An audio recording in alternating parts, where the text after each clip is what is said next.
जाओ रे हट। यही सब में रहबा, पुआ पूरी ना खइबा।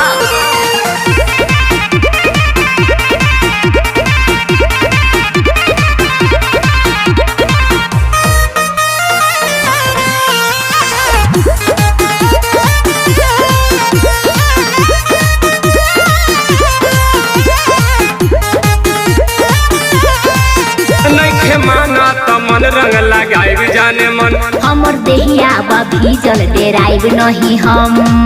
ठीक बा त लगा ना।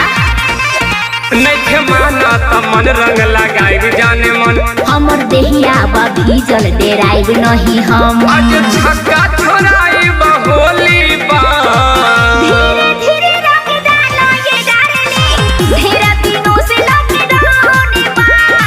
धीरे धीरे रंग डालो ये डार्लिंग, ढेरा दिनों से लॉकडाउन बा।